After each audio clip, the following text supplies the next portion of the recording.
ও আল্লাহর নবী, আমাকে ওমরে আর 10 কেজি খেজুরে বাড়াইয়া দিতে চাই। তার কারণ আল্লাহর নবী বলে, ওমর, ও ইহুদি লোক, তুমি যখন আমার কলারে ধরছিলা ওই সময় আমার ওমর তোমার চেহারার দিকে চক্ষু লাল করে তাকাইয়েছে।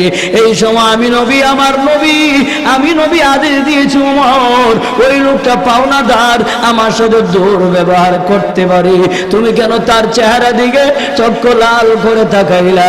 এই জন্য আমি নবীর আদেশ হলো আরো 10 কেজি খেজুর তারে বাড়াইয়া দাও। ওই লোকটা বললেন, ইয়া রাসূলুল্লাহ, আল্লাহর কসম খেয়ে বলি, মাওলার ইজ্জতের কসম গো নবী, আপনাকে বেইজ্জতি করার জন্য, আপনাকে কলঙ্কিত করার জন্য সমাজের ভিতরে সেই শ্রেষ্ঠ আমি করে নাই। আল্লাহর নবী, আমি তাওরাত কিতাব রিচার্জ করে নিলাম, আমি জাবুর কিতাব রিচার্জ করে নিলাম। ইয়া রাসূলুল্লাহ, আমি তাওরাত কিতাব রিচার্জ করলাম। যিনি আখিরি জামানার পয়গম্বর হবে, যিনি আখিরি জামানার নবী হবে, ওই নবী অনেক নম্র ভদ্র থাকবে। নবী গো, সমস্ত গুণ আপনার পাইলাম, কিন্তু আপনাকে পাল্টায় মারলে আপনি পাল্টায় মারেন নাই, সেই গুণটা তো আমি পাই নাই। সেই গুণটা যদি পাইতে হয় আপনার সাথে ব্যবসার আদান প্রদান করতে হয়। এই কারণে ব্যবসার উসিলা দিয়াম আপনার কাছে গিয়ে বললাম, আল্লাহর নবী গো, দেখি আমি অপরাধী, আপনার কলারে ধরলাম, আপনি কি আমাকে পাল্টায় মারেন? আল্লাহর নবীকে সেটা আমি নবীর আদেশ নয়। ওই লোকটা ডাক দিয়া বলল, ইয়া রাসূলুল্লাহ, সেই নবীকে মারলে সেই নবী পাল্টায় মারেন নাই, যেই নবীকে আঘাত করলে ওই নবী পাল্টায় আঘাত করে নাই। আমার আর বোঝার বাকি নাই। আল্লাহর নবী গো, বাপ দাদার আগুনের পূজা ছাড়লাম, ইসলাম ধর্ম গ্রহণ করে মুসলমান হয়ে গেলাম। ইয়াহদিল্লাহু ফালা মুদিল্লা লাহু ওয়া মান ইউদ্লিলহু ফালা হাদিয়া লাহু ওয়া আশহাদু আল্লা ইলাহা ইল্লাল্লাহু ওয়াহদাহু লা শারীকা লাহু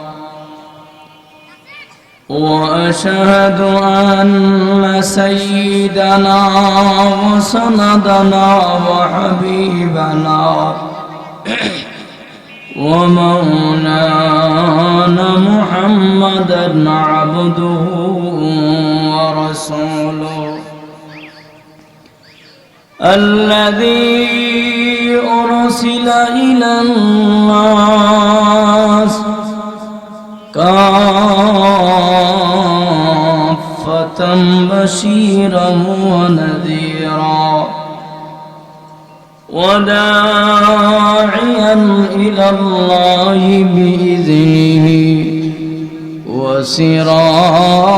وسراجا منيرا. أما بعد فأعوذ بالله من الشيطان الرجيم. بسم الله الرحمن الرحيم. لقد كان لكم في رسول الله أسوة حسنة لمن كان يرجو الله واليوم الآخر وذكر الله كثيرا. صدق الله مولانا العظيم. وقال النبي صلى الله عليه وسلم: من أحب سنتي فقد أحبني ومن أحبني كان معي في الجنة أو كما قال عليه الصلاة والسلام. সকলে মহব্বতে দুরূদ শরীফ পড়ি সাল্লাল্লাহু আলা সাইয়্যিদিনা ومولانا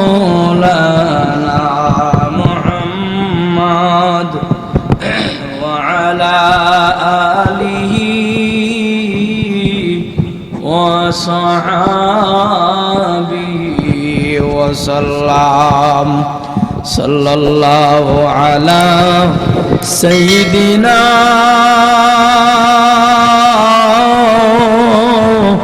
ومولانا محمد وعلى آله وصحبه وسلم بلغ العلا بكماله كشف الدجى بجماله حسنت جميع خصاله صلوا عليه وعليه سلموا يا قوم بل صلوا على صدر الأمين مصطفى ما جاء إلا رحمة للعالمين উপস্থিত দিঘি বরাবর তালিমুস সুন্নাহ মাদ্রাসার উদ্যোগে বার্ষিক ইসলাম ও দোয়ার মাহফিলে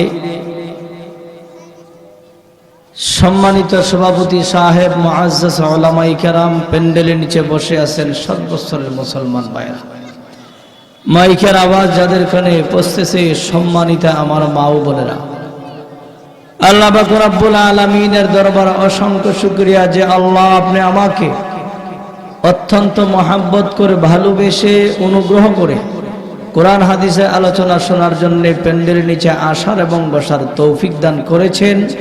এই জন্য শুকরিয়া তান সকলেই মন খুলে অন্তরের অন্তঃস্থল থেকে উচ্চারণ করি আলহামদুলিল্লাহ।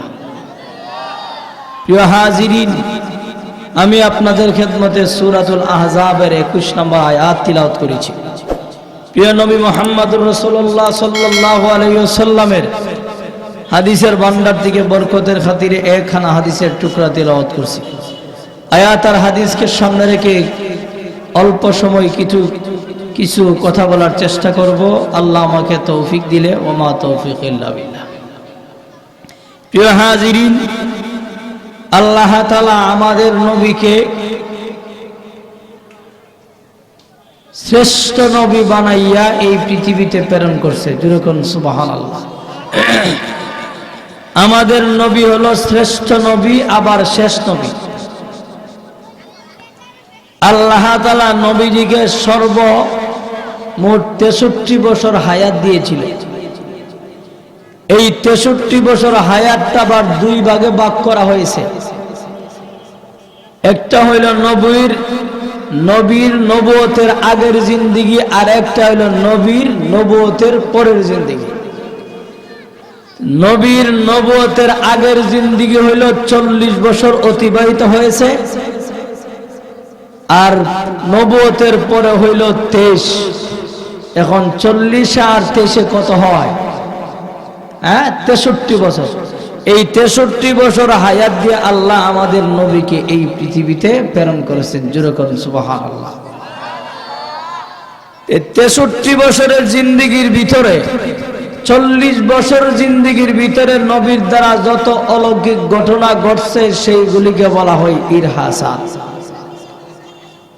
শুনতে পারবেন, বুঝতে পারবেন, শুনলে সওয়াব আছে, কিন্তু আমল করার কোনো কিছু নাই 40 বছরের জিন্দেগিতে। আর 23 বছরের জিন্দেগিতে নামাজ, রোজা, হজ, যাকাত সব আল্লাহ ঢুকাইয়ে দিয়েছে। যেরকম সুবহানাল্লাহ। এই কারণে 40 বছরের জিন্দেগি নবীর হইল নবুয়তের আগের জিন্দেগি, আর 23 বছর জিন্দেগি হইল 23 বছর হইল নবীর নবুয়তের পরের জিন্দেগি। এই কারণে আল্লাহ তাআলা সর্বমোট 63 বছর হায়াত দিয়ে আপনার আমার নবীকে এই পৃথিবীতে প্রেরণ করেছে। 63 বছরের জিন্দেগিতে আমাদের নামাজ, রোজা সব আমল করার বস্তু আছে। 40 বছরের ভিতরে যা ঘটছে এগুলো আমাদের মধ্যে আমল করার কোনো কিছু নাই।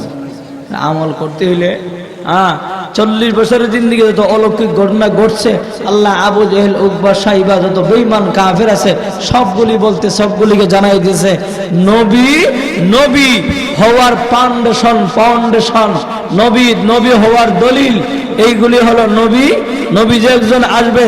এখন রেলগাড়ি চললে দেখেন আসার আগে লাল পতাকা উড়ানো দেয়, ঠিক না বেটি? আমাদের নবী আসবে, কাফের বেঈমানগুলিকে আল্লাহর নবী 40 বছরের জিন্দেগিতে গঠায় দিয়েছে। এটা হলো নবী হওয়ার ফাউন্ডেশন, যে তোমাদের মধ্যে এমন একজন নবী আসবে, ওই নবী হলো সাইয়্যিদুল আম্বিয়া মুহাম্মদুর রাসূলুল্লাহ সাল্লাল্লাহু আলাইহি সাল্লাম। যেরকম সুবহানাল্লাহ। 40 বছরের জিন্দেগির ভিতরে যা ঘটবে এটা আমাদের আমল করার নাই, শুনলে সওয়াব আছে। মক্কার ভিতরে কাফের একজন ইহুদি আইসা মক্কাতে ঢুকছে। এই মক্কাতে ইহুদিরা ঢুকে, ইহুদির কমান্ডার, লিডার আইসা সে 4 জন বন্ধু তার সিআইডি নিযুক্ত করছে। এই সিআইডিরা এই মক্কা কাবাগরের ভিতরে আমি প্রবেশ করলাম, তবে তোদের কাজ হইল এই মক্কা নগরীতে কোন মহিলার ঘরে ছেলে হইল না হইল এই খবরটা আমার কাছে তোরা জানাইয়া দে। ওই সময় সিআইডিরা বললেন, আমাদের কমান্ডার, মক্কা নগরীতে কার ঘরে ছেলে হইল না মেয়ে হলো সেটা তো আমাদের জানার বিষয় নয়। ওই সময় ইহুদির কমান্ডার বলছেন যে কেন বলেছি, গত রাত্রে যে চলে গেছে মুহাম্মদুর রাসূলুল্লাহ, আখিরি জামানার নবী দুনিয়াতে আসবে, সেই রাত্র চলে গেছে। এই কারণে বলেছি তোমরা প্রত্যেকটা ঘর ঘুরে ঘুরে পর্যবেক্ষণ করে দেখো কোন মহিলার ঘরে ছেলে হইছে। এখন সিআইডি দেখো, তাহলে তো যাওয়ার দরকার, কোন মহিলার ঘরে ছেলে হইল না হই মেয়ে হইল দেখার দরকার আছে। আর মুহাম্মদ নবীর কথা তো শুনছি বহু আগে। যাই 4 জন চলে গেল, ঘুরতে যাইয়া দেখে মা আমেনার বাঙ্গা করে এমন সুন্দর একটা ছেলে জন্ম নিছে। সিআইডি দেখো, সুবহানাল্লাহ, এমন সুন্দর ছেলে তো আমাদের জীবনে কোনোদিন আমরা দেখি নাই। যেরকম সুবহানাল্লাহ। আমাদের নবী অত্যন্ত সুন্দর ছিল। দৌড়ে গেছে, ওই যে কাবাগরের ভিতরে ইহুদি তার কাছে গেছে। ওই সমস্যাইরা দৌড়াইয়া চলে গেল, কমান্ডারকে ডাক দিয়া বল, ও কমান্ডার, আমরা মক্কা নগরীতে প্রত্যেকটা ঘর পর্যবেক্ষণ করলাম, ঘুরে ঘুরে যাইয়া দেখি কোন মহিলার ঘরে ছেলে হইল না মেয়ে হইল। আমরা যখন ঘুরতে দেখলাম, যাইয়া দেখি মা আমেনার বাঙ্গা করে এমন সুন্দর একটা ছেলে জন্ম নিয়েছে। এমন সুন্দর ছেলে আমাদের জীবনে কোনোদিন দেখি নাই। জুড়ে জুড়ে বলেন সুবহানাল্লাহ। ওই সমস্যার কানে যাইয়া এই আওয়াজটা যখন পৌঁছে গেল, সিআইডিরা বলল, ও আমাদের কমান্ডার, আর দেরি করেন না, এই মুহূর্তে চলেন ওই ছেলেটাকে এক নজর রাখবে, আপনি দেখবেন। ইহুদির কমান্ডার, আমার আপনার নবীকে দেখার জন্য পাগল হয়ে গেছি, এর সিআইডিরা চল। ওই সময় ঘুরতে এরা চলে গেল মা আমেনার বাঙ্গা ঘরের কাছে যাইয়া ওই ঘরটাকে দেখাইয়া দিল। ঘরের দিকে লক্ষ্য করে বলল, ওই সময় ইহুদির কমান্ডার ডাক দিয়া বলল, কে ঘরের ভিতরে? তোমার কোলের সন্তানটা আমাকে এক নজর দেখায়া দাও। ওই সময় মা আমেনা নবীকে একটা রুমালে পেঁচাইয়া, রুমাল দিয়া পেঁচাইয়া আল্লাহর পয়গম্বর কি মা আমেনা ইহুদির সামনে নিয়ে আসছি। ওই সময় পর্দার বিধান, পর্দার আয়াত নাজিল হয় নাই। মা আমেনা যখন আপনার আমার নবীকে দেখাইল, আল্লাহর কুদরত, ওই ইহুদি কমান্ডার আল্লাহর নবীকে দেখার সঙ্গে সঙ্গে বেহুশ হইয়া মাটিতে পড়িয়া যায়। সিআইডিরা বলল, এ আমাদের কমান্ডার, এই শিশু সন্তানকে দেখে আপনি জমিনের মধ্যে পড়ে গেলেন, তার কারণ কি? সেটা তো আমাদের বুঝে আসেন নাই। বলে কেন? শুনো রে, সিআইডি ওই সময় কমান্ডারের আস্তে আস্তে যখন হুশ চলে আসলো, এবার সে ডাক দিয়া বলল, সিআইডিরা, আমি ওই ছেলেটাকে দেখে কেন বেহুশ হয়ে গেলাম? আমার জীবনে ওই মক্কা নগরীতে কত শিশু সন্তান আমি দেখলাম, এমন সুন্দর ছেলে আমার জীবনে কোনোদিন দেখি নাই। আমি যে বলেছিলাম আমার মন সাক্ষী দেয় ওই ছেলেটা হবে ভবিষ্যতে আল্লাহর একজন পয়গম্বর। জুড়ে জুড়ে বলেন সুবহানাল্লাহ। ওই কমেল্লার বল, এ আমার সাথীরা, এই মুহূর্তে আমার বুঝার আর বাকি নয়।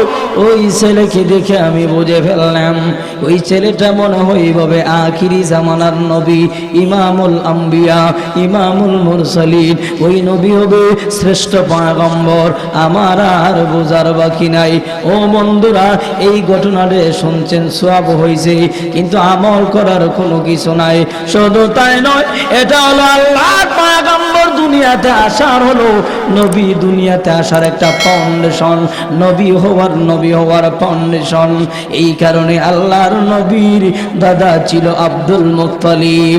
আব্দুল মুত্তালিব যেখানে যাইতেন নবীকে সঙ্গে নিয়ে যাইতেন, যেখানে যাইতেন আল্লাহর পয়গম্বরকে সঙ্গে করে নিয়ে যাইতেন। বিচার আচার করত, নবীকে নিয়ে যাইত। বিচার শেষ হইলে, শেষ হওয়ার আগে নবী যাইয়া, আল্লাহর পয়গম্বর যাইয়া আব্দুল মুত্তালিবের বিচারকের চেয়ারের মধ্যে বসে যাইত। ওই সমমক্কার লোকেরা বল, হে মুহাম্মদ, ওই চেয়ারে তুমি বসবা না, ওই চেয়ারটা হলো তোমার দাদার, তুমি সেখানে যাইয়া বসবে না। ওই সময় আব্দুল মুত্তালিব ডাক দিয়ে বলল, রে মক্কার লোকেরা, না না, আমার নাতির দমক দিস না। এই চেয়ারটা হলো সাধারণ চেয়ার, এর চাইতে দামি চেয়ারের মালিক আমার আল্লাহ আমার নাতিরে বানায়া দিবে। জুড়ে জুড়ে কোন সুবহানাল্লাহ। ও বন্ধুরা আমার, মক্কার লোকেরা আব্দুল মুত্তালিবের কাছে চলে আসতো, ও মুহাম্মাদুর রাসূল আব্দুল মুত্তালিব, আমাদের জমিনে তো বৃষ্টি হয় না, বৃষ্টির প্রয়োজন, আপনি দোয়া করেন, এখন আমাদের কিভাবে বৃষ্টি হয়ে যাবে? আব্দুল মুত্তালিব ডাক দিয়া বলল, এ মক্কার লোকেরা, বৃষ্টি নামায় বারস্র আমার সঙ্গে আছি। বলে কে? আমার নাতি মুহাম্মদ। জুড়ে কোন সুবহানাল্লাহ, আর জুড়ে কোন সুবহানাল্লাহ।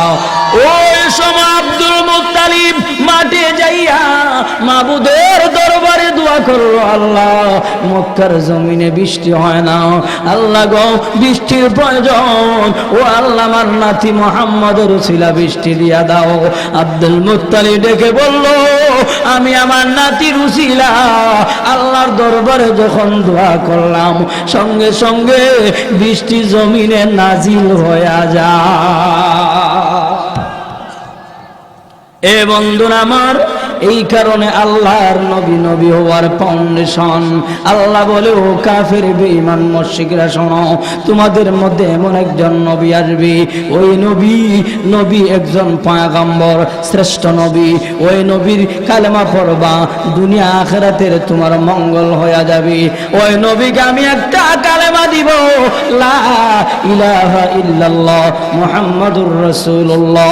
জুড়ে জুড়ে বলেন সুবহানাল্লাহ। আব্দুল মুত্তালিব ইন্তেকালের সময় আবু তালিবকে রেখে বলল, এ আবু তালিব হলো নবীর চাচা। ওই সময় আব্দুল মুত্তালিব আবু তালিবকে রেখে বলল, আমি বিদায় হয়ে যাব, আমার নাতিকে দেখবি, কেউ যেন আমার নাতির প্রতি আঘাত না করতে পারে। ওই সময় আবু তালিব ডাক দিয়া বলল, আব্দুল মুত্তালিব, আমার বাবা যখন চলে গেল, আমি আমার ভাতিজা মুহাম্মদকে লইয়া রওনা। কোথায় যাব? এমন এক জায়গাতে সফর করতে রওনা হইলাম। ওই সময় চাচা ভাতিজা হাঁটতে হাঁটতে রওনা হয়ে গেলাম। যাইতে যাইতে যখন চলে গেলাম, আমার ভাতিজার শরীরে দেখা যায় আমার ভাতিজার শরীরটা ঘেমে গেল, আমার ভাতিজার শরীরটা হয়রান হয়ে গেছি। ওই সময় আমি আমার ভাতিজা মুহাম্মদকে বললাম, মুহাম্মদ তোমার গায়ে জামাটা তুমি একটু খুলে নাও। আল্লাহর নবী বলেন, ও চাচা, আমি যদি গায়ের জামা খুলে নেই মানুষগুলি আমার দেহটা দেখে ফেলবে, আমার লজ্জা হয়। আল্লাহর নবী যদি এমন কথা হয়, ও দুনিয়ার নারী এবং পুরুষের দলেরা, শিক্ষার প্রয়োজন, উলঙ্গ হয়ে রাস্তা দিয়া চলিও না, বেপরদায় হইয়া চলিও না, আল্লাহর নবীর শাফায়াত পাওয়া যাইবে না। আব্দুল মুত্তালিব বলেন, আমি যখন আমার নাতিকে ঘরে রাইখা চলে গেলাম, আবার নবী মনে মনে চিন্তা করলো, আমি যদি গায়ের জামা যদি না খুলি চাচার মনে কষ্ট আসতে পারে। আল্লাহর নবী গায়ের জামাটা খুলে টেবিলের মধ্যে এক জায়গাতে রেখে দিল, এক জায়গাতে রেখে দিল। আব্দুল মুত্তালিব আবু তালিব ডাক দিয়া বলল, আমি আমার বাতিজাকে দেখলাম গায়ের জামা খুলে ফেলেছে। আমি সফর থেকে আইসা দেখি আমার বাতিজার গায়ে এমন এক জোড়া কাপড়, এমন সুন্দর কাপড় আমার জিন্দেগিতে কোনোদিন দেখি নাই। জোরে জোরে বলেন সুবহানাল্লাহ। ওই সময় আল্লাহর নবীকে প্রশ্ন করো, হে মুহাম্মদ, এত সুন্দর জামা কে তোমাকে দিল? চাচা গো, কে জানি আমাকে জান্নাতে কাপড় পরাইয়া দিছে। জোরে কোন সুবহানাল্লাহ।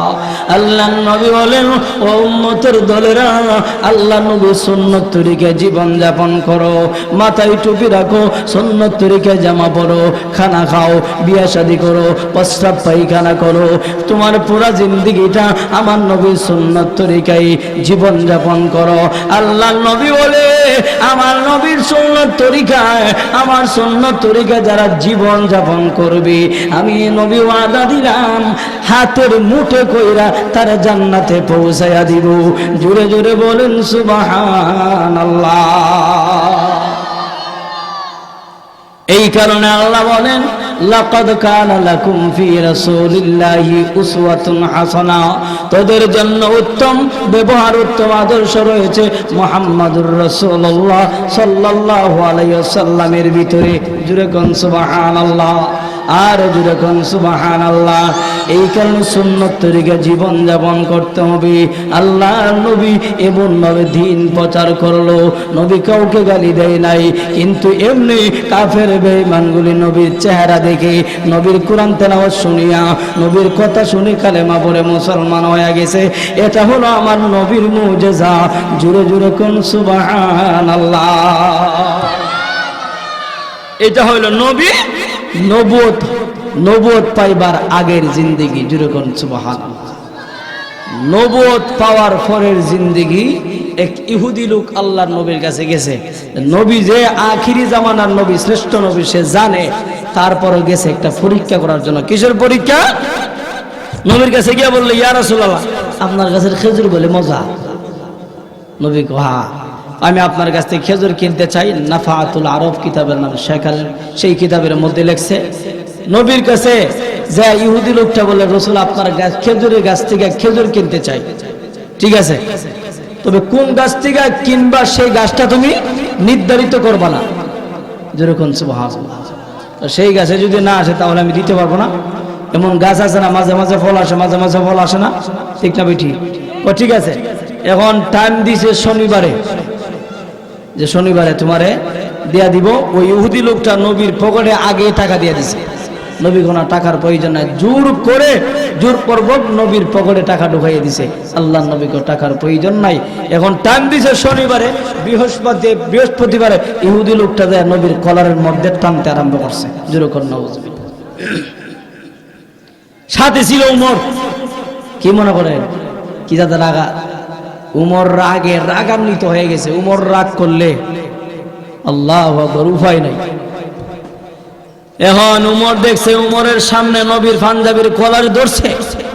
উমর কই, ইহুদিরে, আমার নবী যদি না থাকতো তাহলে আজকে তোর মাথাটা আলাদা করে নিলাম। যেরকম সুবহানাল্লাহ। আল্লাহর নবী একবার ইহুদির দিকে তাকায়, আর একবার উমরের চেহারার দিকে তাকায়। উমরের চেহারা বড় লাল, চক্ষুগুলি লাল হয়ে গেছে। আল্লাহ নবী বলে আরো তো টাইম আছে, তোমাকে শনিবারে টাইম দিয়েছি, তুমি বৃহস্পতিবারে শুক্রবারে আমার কলার ধরলা। আসলে সে পরীক্ষা করার জন্য ধরছে। ওই সময় দেখা যায় উমর চক্ষু লাল করে তাকাইলো আল্লাহ নবীকে, উমর ওই লোকটা পাওনাদার, সে আমার কাছে পাবে। এখন আমি নবীর আদর্শ হলো তুমি তার চেহারা দিকে কেন চক্ষু লাল করে তাকাইলা? এই কারণে আরো 10 কেজি খেজুর দেওয়ার কথা, আরো 10 কেজি খেজুর কাফারা হিসাবে বাড়াইয়া দাও। যেরকম সুবহানাল্লাহ। আপনি হইলে কি কইলাম, ইচ্ছা মতো এসে ফিরা দেয়, এরপরে মাল আদায় করুন, ঠিক না বেঠি? ওই সময় ওই ওদি লোকটাকে লইয়া খেজুরের বাগানে যখন চলে গেল, আল্লাহর কদর বোঝা যায় না। আল্লাহর নবীজির আদেশ, আল্লাহর নবী বলে, ওমর রে ওই লোকটাকে লইয়া চলে যাও। কোথায় যাইবা? খেজুরের বাগান থেকে খেজুর দিয়ে দাও। খেজুরগুলো ওজন করে করে ওই লোকটাকে 10 কেজি খেজুর দেওয়া হলো। 11-12 যখন দিতে আরম্ভ করলো, ইহুদি লোকটা ডাক দিয়া বলল, এ ওমর, আমি 10 কেজি খেজুরের দাম দিয়েছিলাম, আমাকে কেন 11-12 কেজি দিতে শুরু করলাম? হযরত ওমর ডাক দিয়া বলল, ইহুদিরে, আমি তোমাকে কেন খেজুরি বাড়াইয়া দিলাম? শুধু তাই নয়, আল্লাহর নবী বলেছে আরো যেন 10 কেজি খেজুরি বাড়াইয়া দিই। জুড়ে জুড়ে আওয়াজ দিয়া কোন সুবহানাল্লাহ। ওই সময় ইহুদি লোকটা বলল, এরে ওমর, আমি 10 কেজি খেজুরের দাম দিয়েছিলাম, আমাকে কেন আরো 10 কেজি খেজুর বাড়াইয়া দাও? হযরত ওমর আমিরুল মুমিনিন, অর্ধ পৃথিবীর গভর্নর ছিলেন। ওমর ডাক দিয়া বলল, রে ইহুদি লোক, আল্লাহর নবী কলারের মধ্যে যখন তুমি ধরছিলা, ওই সময় আমি আমার নবীর সঙ্গে ছিলাম। আমার সামনে আমার নবীকে গালি দিবি, আমার সামনে আমার নবী অপমান করবি, আমি উমর হইয়া সেটা বরদাস্ত করতে পারি নাই। আমি চাইছিলাম তোর মাথাটা আলাদা করে ফেলতাম, কিন্তু আল্লাহর নবী আমাকে দেখে বলেছে, ও ওমর, ওই লোকের চেহারা দিয়ে কেন চক্ষু লাল করলা রে ওমর? এই কারণে আমি নবী জানাইয়া দিলাম 10 কেজি খেজুর দেওয়ার কথা, আরো 10 কেজি খেজুর বাড়াইয়া দাও। এই কথা বলার পরে ইহুদি লোকটা চোখের পানি ছেড়ে দিয়া কান্দে আর বলে, ও আমিরুল মুমিনিন ওমর, অর্ধ পৃথিবীর গভর্নর, এই মুহূর্তে আমাকে লইয়া যাও, আমাকে লইয়া যাও দয়াল নবীর দরবারে, আমার নবীর দরবার আমায় নিয়ে যাও।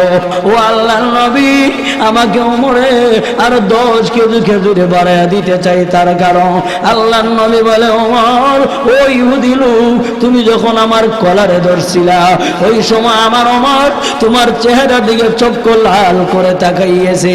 এই সময় আমি নবী আদেশ দিয়েছি, ওমর, ওই লোকটা পাওনাদার, আমার সাথে দুর্ব্যবহার করতে পারে, তুমি কেন তার চেহারা দিকে চক্ষু লাল করে তাকাইলা? এই জন্য আমি নবীর আদেশ হলো আরো 10 কেজি খেজুর তারে বাড়াইয়া দাও। ওই লোকটা বললেন, ইয়া রাসূলুল্লাহ, আল্লাহর কসম খেয়ে বলি, মাওলার ইজ্জতের কসম গো নবী, আপনাকে বেইজ্জতি করার জন্য, আপনাকে কলঙ্কিত করার জন্য সমাজের ভিতরে সেই শ্রেষ্ঠ আমি করে নাই। আল্লাহর নবী, আমি তাওরাত কিতাব রিচার্জ করে নিলাম, আমি জাবুর কিতাব রিচার্জ করে নিলাম। ইয়া রাসূলুল্লাহ, আমি তাওরাত কিতাব রিচার্জ করলাম, যিনি আখিরি জামানার পয়গম্বর হবে, যিনি আখিরি জামানার নবী হবে, ওই নবী অনেক নম্র ভদ্র থাকবে। নবী গো, সমস্ত গুণ আপনার পাইলাম, কিন্তু আপনাকে পাল্টায় মারলে আপনি পাল্টায় মারেন নাই, সেই গুণটা তো আমি পাই নাই। সেই গুণটা যদি পাইতে হয়, আপনার সাথে ব্যবসার আদান প্রদান করতে হয়। এই কারণে ব্যবসার উসিলা দিয়াম আপনার কাছে গিয়ে বললাম, আল্লাহর নবী গো, দেখি আমি অপরাধী, আপনার কলারে ধরলাম, আপনাকে আমাকে পাল্টায় মারেন। আল্লাহর নবীকে সেটা আমি নবীর আদেশ নয়। ওই লোকটা ডাক দিয়া বলল, ইয়া রাসূলুল্লাহ, সেই নবীকে মারলে সেই নবী পাল্টায় মারেন নাই, যেই নবীকে আঘাত করলে ওই নবী পাল্টায় আঘাত করে নাই। আমার আর বোঝার বাকি নাই। আল্লাহর নবী গো, বাপ দাদার আগুনের পূজা ছাড়লাম, ইসলাম ধর্ম গ্রহণ করে মুসলমান হয়ে গেলাম। এ বন্ধুরা আমার, আল্লাহর নবী ধীরে ধীরে মানুষগুলিকে কালেমা পড়াইছে। নবীর আদর্শ দেখা, নবীর ব্যবহার দেখে, কোরআন তেলাওয়াত শুনিয়া আল্লাহর নবী শ্রেষ্ঠ নবী, শ্রেষ্ঠ পয়গম্বর। কোন মানুষ যদি আল্লাহর পয়গম্বরকে, আমাদের নবীকে শ্রেষ্ঠ নবী না মানে তার ঈমান থাকবে না। শেষ নবী না মানলেও ঈমান থাকবে না। ঠিক না বেটি? এই কারণে আল্লাহ ডাক দিয়া বলো, এরে দুনিয়ার মানুষ, তোমাদের মধ্যে আমি আল্লাহ এমন একজন পয়গম্বর পাঠাইয়া দিলাম, যিনি হলেন শ্রেষ্ঠ নবী। 1,00,000 বা 2,24,000 আমি আল্লাহ নবী পাঠাইলাম। সবচাইতে দামি নবী হলো একমাত্র মুহাম্মাদুর রাসূলুল্লাহ। ওই নবীর সুন্নত তরিকে জীবন যাপন যারা করবে, আমি নবী ওয়াদা দিলাম। আল্লাহ তাআলা বলে, ও দুনিয়ার মানুষ, নারী এবং পুরুষের দলেরা, আল্লাহ নবীর সুন্নত তরিকায় জীবন যাপন করবা, আমি আল্লাহ ওয়াদা দিলাম। নবী ওয়াদা দিয়েছে, মান আহাব্বা সুন্নতি ফাকাদ আহাব্বানি ওয়া মান আহাব্বানি কানা মাইয়া ফিল জান্নাহ। আল্লাহ নবী বলেন, যে আমার সুন্নতকে মহব্বত করলো, সে যেন আমি নবীকে মহব্বত করলো, আর আমি নবীকে মহব্বত করার কারণে ও কানা মাইয়া ফিল জান্নাহ, সে আমি নবীর সাথে জান্নাতে প্রবেশ করবে। জুড়ে জুড়ে বলেন সুবহানাল্লাহ। এই কারণে আল্লাহ বলেছেন, লাকাদ কানা লাকুম ফি রাসূলিল্লাহি উসওয়াতুন হাসানাহ, তোদের জন্য রয়েছে উত্তম নমুনা মুহাম্মাদুর রাসূলুল্লাহ সাল্লাল্লাহু আলাইহি ওয়াসাল্লামের ভিতরে। জুড়ে কোন সুবহানাল্লাহ। ও দুনিয়ার মানুষ, আল্লাহর পয়গম্বর কেমন ব্যবহার কাফের বেঈমানদের সাথে করেছিল। এক ইহুদি লোক আল্লাহর নবীর কাছে চলে আসছে, ইয়া রাসূলুল্লাহ, আপনার ঘরে মেহমান হিসাবে থাকতে চায়। আল্লাহর নবী তার ইচ্ছা মতো, মন ইচ্ছা মতো ভালো ভালো খাবার খাওয়াইলো। ভালো ভালো খাবার খাওয়ার পরে ওই লোকটাকে ঘরে জায়গা দিল। এমন খাবার খাইলো, খাবার খাওয়ার পরে লোকেরা বিছনার মধ্যে প্রস্রাব করে দিয়েছে। এখন মনে মনে চিন্তা করলো, মুহাম্মাদুর রাসূলুল্লাহ সাল্লাল্লাহু আলাইহি ওয়াসাল্লাম এত আদর করলো, মুহাব্বত করলো, আমি ওনার বিছনার মধ্যে আমি ময়লা ফেলে দিলাম। উনি যদি আমাকে দেখে তাহলে মন্দ বলবে। তাই সকালে উঠে চলে গেছে। ওই লোকটা যখন চলে গেল, আল্লাহর নবী ঘরের ভিতরে প্রবেশ করলো, করে দেখে এই ঘরের ভিতরে ময়লা। আর নবী ওই ময়লাগুলি পরিষ্কার করে হাত দিয়ে আর বলে, এই ইহুদি, আমি মুহাম্মদের ঘরের ভিতরে তাইকা মনে হয় তোর কষ্ট হয়েছে, এই কারণে আমি নবীকে না বলে চলে গেলাম। ওই লোকটা বাড়িতে যাওয়ার পরে হঠাৎ করে তার মনে আসলো, আমি তো একটা তরবারি পাড়ায় আছি, তরবারি ফেলে আসলাম। ওই তরবারিটা নেওয়ার জন্য চলে আসছে। আয়েশা দেখে ওই ইহুদি লোকটার ময়লা আমার নবী নিজ হাতে পরিষ্কার করতে আসি। ইহুদি লোকটাকে পরিষ্কার করে আর নবী ডাক দিয়া বললো, এর ইহুদি লোক, আমি মুহাম্মদের ঘরে রাত্র যাপন করলাম, না জানি তোমার কষ্ট হয়েছে। এই কথা বলে নবী পরিষ্কার করে ইহুদি লোকটা সহকারে শুনে নিল। আর ওই সময় তরবারি নিতে আইসা শুনে ফেলল, ডাক দিয়া বলল, ইয়া রাসূলুল্লাহ, ও ইয়া হাবিবাল্লাহ, আল্লাহর নবী গো, আমি মনে করেছিলাম আপনি আমাকে আঘাত করবেন, আপনি আমাকে প্রহার করবেন। ও নবী, আমি বুঝবার বাকি নই, আপনি হলো সত্য পয়গম্বর, আপনার নবুয়তের মধ্যে কোনো ভেজাল নাই। যে নবী মহিলা নিজ হাতে পরিষ্কার করে, ওই নবী তো সত্য নবী ছাড়া আর কিছু হইতে পারে না। ইহুদি লোকটা ডাক দিয়া বলল, ও মুহাম্মদ সাল্লাল্লাহু আলাইহি ওয়াসাল্লাম, আজ থেকে বাপ দাদার আগুনের পূজা ছাড়লাম, ইসলাম ধর্ম গ্রহণ করে মুসলমান হয়ে গেলাম। লা ইলাহা ইল্লাল্লাহ, জোরে লা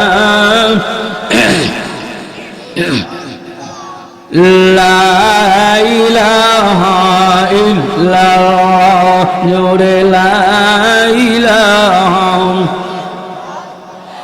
লা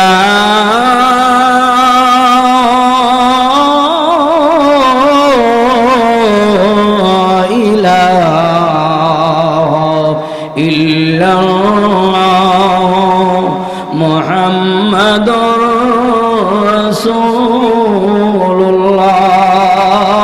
সাল্লাল্লাহু আলাইহি ওয়াসাল্লাম। প্রিয় হাজিরিন, এইভাবে আল্লাহর নবী ইসলাম ধর্মটারে প্রচার করছে। জুরে কোন সুবহানাল্লাহ। কাউকে আঘাত দেই নাই, বেঈমান কাফেররা শত চেষ্টা করছে, এরপরও নবীর ব্যবহার দেখা কালেমা পড়ে মুসলমান হয়ে গেছে। জুরে কোন সুবহানাল্লাহ। এক লোক আসছে, ও দেখি শুনেছি তোমাদের নবী একজন মুহাম্মদ রাসূলুল্লাহ, উনি নাকি একজন বাদশাহ, এমন একজন নবী সাইয়্যিদুল আম্বিয়া ওয়াল মুরসালিন, নবীকে দেখতে আসছে ইহুদি লোক। আয়েশা নবী দেখে নবী ঘুমন্ত অবস্থায়। যেরকম সুবহানাল্লাহ, ঘুমন্ত অবস্থায় দেখে ইহুদি লোকটা কইরে সুবর্ণ সুযোগ, এই মুহূর্তে মুহাম্মদের তরবারি দিয়ে আঘাত করে দুনিয়া থেকে বিদায় করা। যেরকম নাউজুবিল্লাহ। আয়েশা দেখে ঘুমো। আল্লাহর নবী ঘুমাইলে উজু যাইতেন না। যেরকম সুবহানাল্লাহ। আমরা ঘুমাইলে উজু যায় না, আমরা ঘুমাইলে উজু জায়গা সুনামগঞ্জ, ঠিক না বেটি? নবী ঘুমাইলে উজু যাইতেন না, এই হইল নবী। যেরকম সুবহানাল্লাহ। নবীর খলকটা তো জিন্দা। এই লোকটা যায় দেয় নবী যে ঘুমো, তখন নবীর একটা তরবারি ছিল সাথে, তরবারিটা নিজ হাতে নিল। এখন তরবারিতে নবীকে আঘাত করবে, হঠাৎ করে দেখা বিরাট একটা আওয়াজ আসছে। ওই আওয়াজের সুরে নবীজি ঘুম থেকে সজাগ হয়ে গেছে।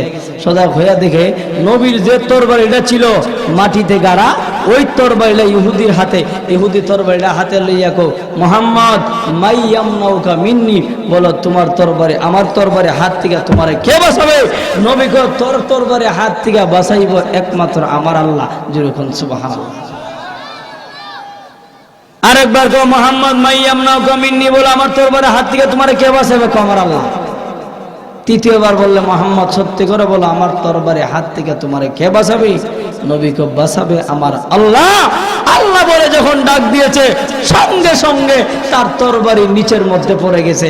তরবারিটা ঠান্ডা দয়াল নবী হাতে নিলেন। হাতে নিয়ে কো, মাইয়ামনাউকা মিন্নি, এখন কো আমার তরবারি হাত থেকে তোরে কে বাঁচাইবে? যেরকম সুবহানাল্লাহ। নবী গো, আপনি ছাড়া তো বাঁচাবার মালিক আর কেউ নেই। আল্লাহর নবী গো, ইহুদিরে না, আমি ছাড়াও বাঁচাবার মালিক একজন আছে, যিনি হইল আল্লাহ। জুরে কোন সুবহানাল্লাহ। ওই সময় আল্লাহর নবী বলেন, এর ইহুদি, আমার তরবারি হাত থেকে তোমাকে বাঁচাইতে পারবে একমাত্র আমার আল্লাহ। জুরে কোন সুবহানাল্লাহ। এই ইহুদি লোক, তোর হাতে তরবারি গেলে তুমি আমাকে মারতেছিলা, তবে আমার হাতে তরবারি, আমি তোমাকে মারবো না, আমি তোমাকে আল্লাহর রাস্তায় ক্ষমা করে দিলাম। জুরে কোন সুবহানাল্লাহ। ইহুদি লোকটা ডাক দিয়া বলল, ও মুহাম্মদ পয়গম্বর, ও আল্লাহর নবী, আমার হাতে তরবারি ছিল, সত্যি আমি আপনাকে মেরে ফেলতাম। আপনার হাতে তরবারি গেল, কিন্তু আপনি আমাকে মারেন নাই, আমার তো বোঝার বাকি নাই। আপনি শ্রেষ্ঠ নবী। আজ থেকে বাপ দাদার আগুনের বোঝা ছাড়লাম, ইসলাম ধর্ম গ্রহণ করে মুসলমান হইয়া গেলাম। বন্ধুরা আমার, আল্লাহর নবী ইসলামের জন্য কত কষ্ট করেছি, এরপর নবী কাউকে আঘাত দেয় নাই। বেঈমান কাফিরগুলি আমার নবীকে কত আঘাত দিয়েছে, এরপরে নবী অনেক কষ্ট নেয় নাই। ও দুনিয়ার মানুষেরা, আল্লাহর পয়গম্বরকে কষ্ট দিয়েছে বেঈমানদের মধ্যে একজন বেঈমান আবু জেহেল, ঠিক না বেঠিক? আবু জেহেল আল্লাহর নবীকে এমন কষ্ট দিয়েছে। আবু জেহেল বেঈমান একদিন অসুস্থর বাহানা ধরিয়া সে উনার আবু জেহেলের গুজরাতে, আবু জেহেল বেঈমানের রাজমহলে বসা। ওই সময় তার সিআইডিকে যায়, এ আমার সিআইডিরা, এই মুহূর্তে যা আমার ভাতিজা মুহাম্মদকে বলবা আমি অসুস্থ, দৌড়ে আমাকে বাঁচানোর জন্য, আমাকে দেখার জন্য চলে আসবি। ওই দিক দিয়ে আবু জেহেল বেঈমান আল্লাহর নবীকে মারার জন্য বিরাট বড় একটা কুয়া খনন করেছে। এমন কুয়ার মধ্যে আবার গাছের মরা পাতা রেখে দিল, মরা গাছের মরা পাতা এইগুলি রেখে দিল। পানি আছে না আছে দেখা যায় না। আল্লাহর নবীকে দিয়ে সিআইডিরা বলল, ও মুহাম্মদ, আবু জেহেল অসুস্থ, এক নজর নবী আবু জেহেলকে দেখার জন্য আপনাকে তলব করা হয়েছে। নবী কো, আল্লাহ, আমার চাচা অসুস্থ, আমি দেখবার চাই গো। আল্লাহর নবী দৌড় দিয়েছে। ওই সময় আল্লাহ বলেছে, ও জিবরাইল, আমার মামার নবী মুহাম্মদুর রাসূলুল্লাহকে যায় বলো আবু জাহেল সুস্থ নয়, এটা হলো তার বাটপারি। জুরে কোন সুবহানাল্লাহ। আবু জাহেল বাটপারি করেছে বলে কিভাবে আমার নবীকে মারার জন্য বিরাট বড় একটা কুয়া খনন করেছি, আমার নবীকে মেরে ফেলবে। যাও আমার নবীকে যায় বলো আবু জাহেলকে দেখতে হবে না। ওই সময় আমার আপনার নবী রাগে রাগান্বিত হইয়া নবী যখন তার হুজরাতে চলে গেল, হুজরাতে যখন আল্লাহর পয়গম্বর চলে গেল, সিআইডিরা দৌড়াইয়া আবু জাহেলকে ডাক দিয়া বলল, এরে আবু জাহেল, তুমি যে বাটপারি করেছ তোমার ভাতিজা মুহাম্মদ মনে হয় বুঝে ফেলেছে। বলে কিভাবে? তোমার ভাতিজা রাগে রাগান্বিত হইয়া হুজরাতে চলে গেছে ওনার কামরাতে। ওই সময় আবু জাহেল ঘুমন্ত অবস্থায় ছিল, কম্বল ছড়াইয়া দূর দিলেন নবীকে আটকানোর জন্য। আল্লাহর কদরে বোঝা যায় না যে কুয়া খনন করেছিল নবীকে মারার জন্য, ওই কুয়াতে আবু জাহেল বেঈমান পড়িয়া যায়। আবু জাহেল বেঈমান কুয়াতে পড়ে। এবার সাথীদেরকে ডাক দিয়া বলল, এ সাথীরা রশি লাগা, রশি লাগাইয়া আমাকে কুয়া থেকে উঠাইয়া, কুয়া থেকে উঠা কুয়ার পরে ওই সময় সিআইডিরা হাজার হাজার রশি লাগাইয়া আবু জাহেলকে উঠাইতে চায়। রশি কিন্তু লম্বা, ওই যে রশি যখন কুয়াতে সারে খাটু হইয়া যায়। জোরে কোন সুবহানাল্লাহ। এটা হইল আমার আল্লাহর কুদরত। জোরে কোন সুবহানাল্লাহ। ওই সময় আবু জাহেল ও আমার সিআইডিরা না আর বুঝবার বাকি নাই, আমার ভাতিজা মুহাম্মদ সারা এই কুয়ার ভিতর থেকে আমার কেউ উঠাইতে পারবে না। আল্লাহর নবী ডাক দিয়েছে, হাত দিয়ে উঠাইছে। আবু জাহেল কালেমা পড়বো, সঙ্গে সঙ্গে আবু জাহেলকে নবী যে উঠাই ফেলছে। যেরকম সুবহানাল্লাহ।